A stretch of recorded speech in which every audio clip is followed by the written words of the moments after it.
Hey everyone, Cidsa here with today's review of Disgaea 5.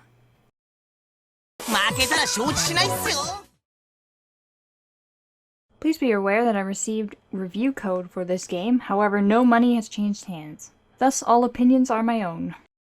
Disgaea 5 Alliance of Vengeance is actually the 6th main title in the long-running Disgaea series.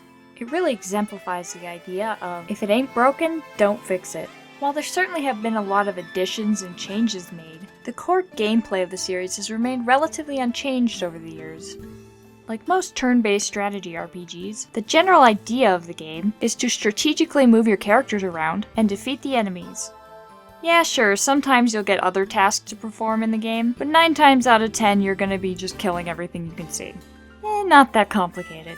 Of course, when I say not complicated, I don't mean easy, because Disgaea 5 definitely doesn't skimp on the tough levels, as well as loads and loads of crazy hidden stuff, and the ability to power up your characters to absolutely absurd levels.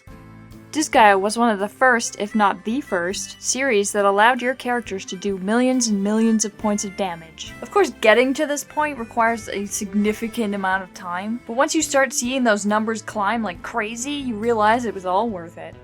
Besides the aforementioned run around and kill every enemy you see, Disgaea actually has a lot of really in-depth combat mechanics. While some of them, such as magic change, that's where monster characters that you have the ability to change into special weapons for your human characters, or should I say demon characters, have been carried over from other games of the series, Disgaea 5 features a new mechanic, and that is the revenge mechanic. So what is that, you ask? Well, essentially, when characters take damage or die, this will fill up the other character's revenge gauge, and if it goes high enough they'll go into revenge mode, which gives them increased stats across the board. However, where it gets really interesting is with your overlord characters, those being the unique named characters in the game. When an overlord goes into revenge mode, they will be able to perform a special ability. For example, Seraphina has the ability Balor Gaze, which will charm all male enemies within range, causing them to attack their allies. Properly utilizing the system can greatly sway the battle in your favor.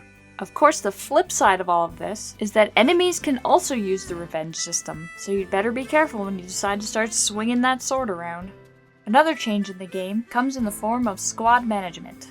While the other games had different methods of grouping up your characters, Disgaea 5's method is refreshingly simple. Instead of having to deal with the relatively complicated mechanics of, say, the classroom in Disgaea 3, this one gives you predetermined squads with limited amount of slots that you can just stick characters into. While this may not please those who really want to micromanage everything, for people like me who just couldn't be bothered, it was really nice to have something simple here. One more addition to the game is the interrogation room.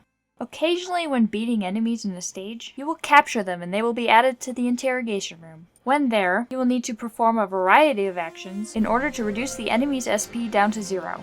Once it hits 0, you then have a few options. If the class is available to you, you can recruit that character. You can also make them a citizen of your world, or you can just get rid of them and receive all of their power in the form of an item that can be used on your characters to improve their skills. Finding awesome enemies to capture can be a whole side quest on its own. Disgaea 5 also has a quest system, which involves, you guessed it, doing quests. These range from killing a certain enemy to achieving certain class ranks. Completing these tasks will earn you experience points, money, items, etc. Generally, I found the easiest way to complete these tasks was to just take as many as I could at once and just play through the game normally. Most of them pretty much solved themselves. This isn't really a mandatory part of the game, so if you're not really interested in it, then it doesn't really matter that much. However, I would highly recommend that you at least do the recruiting tasks. Otherwise, you'll miss out on a lot of the classes the game has to offer. Now, Disgaea veterans might be asking, well, what about the classic mechanics? Are they still there? And yes, they are, don't worry. You've got the Dark Council with all the bribery and insanity. You've got the hospital and its rewards, the recruiter and the multitude of different classes, the items, the shops, the dimensional gate, the item world. The list goes on and on and on and on. If you're new to the series, I'd recommend checking out some reviews for the older games, because there's just no way I can possibly cover all of this in one review. I will say that the item world is a series of randomly generated dungeons that are basically endless. You can get a different one for every single item in the game, and there's lots of crazy hidden stuff in there too. Really, the item world is kind of a game in and of itself. So there you go, 2 games for the price of 1. How can you go wrong? The thing you might have noticed from all the footage of the game is that the majority of the graphics are 2D sprites on 3D backgrounds. Originally, when the series first crossed over into HD, the sprites still appeared to be in a rather low resolution. However, Disgaea 4 fixed this issue by making all the sprites HD. That is carried on to 5, and they look really great. The 3D backgrounds still have a bit of a low-res appearance, but they fit in with the style of the game. I can imagine if they made them look really high-tech, the 2D sprites would probably look really strange in comparison. The magic and special attacks look pretty cool as usual, and thankfully the game does give you the option to skip them if you don't want to watch them. And it features really nice, very large, character portraits. While the 2D graphics might seem a little retro to some, they are extremely detailed and really pretty to look at, so there's definitely no complaint about the graphics here. So what about the music? Longtime Disgaea composer Tenpei Sato returns again with another great soundtrack. There's a lot of really upbeat jazzy tracks, as well as slower, softer songs.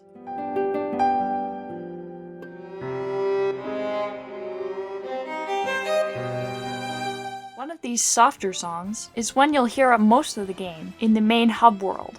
This one does have some pretty Englishy lyrics to it. In the corner of my heart, it's only getting darker. Which can be a little funny at first, but it's such a chill little song. I thought it was a great choice for this area of the game, and it never really wore out its welcome for me. One other important area when it comes to the sound is the voice acting. And while the English voice acting is pretty decent, I'd have to say the Japanese is far superior. Perhaps it's just my purist ways talking, but I felt that the Japanese voice acting really meshes with the series better. Okay, so back to the story. Like all of the Disgaea games, the main story is simple, but everything around it is completely bonkers. All of the characters have really overblown reactions to things, and really strange motivations. It's really this kind of stuff that makes Disgaea so appealing. I mean, the main story of a big evil guy taking over the universe is not that interesting on its own. With all the insanity surrounding it and the funny, quirky characters, it really comes into its own. Albeit I didn't find the characters to be the most memorable in the series. That would probably go to the characters in the first game. They're still a really likable crew. I should also mention the addition of a new class here, and that is the Zombie Maid. Apparently the creator of the series is a big horror fan, so what better way to express your love of horror and anime than to make a character class combining the two. Look at how dang cute she is. She's so loopy looking.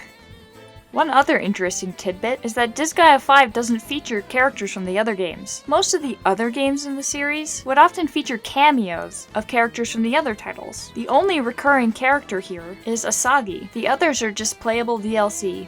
This gives the game a weird sort of detached feeling, but I kind of like the idea of a whole new world. So the main story mode of Disgaea 5 takes a pretty decent amount of time to finish. It's really going to be all the extra content that'll stretch this out into a 500-hour epic. Whether you want a little or a lot, Disgaea 5 is a worthy addition to the Disgaea series, and well worth checking out if you're a fan of the series or just a fan of strategy RPGs in general. Hey guys, thanks for checking out my video. If you liked it, please hit like and subscribe to get more. Don't forget to check me out on Twitter and Facebook, as well as my live streams on Hitbox. Big shout out goes to all my patrons at Patreon. If you'd like to support me in making more videos, please hit that link on the screen. Bye bye!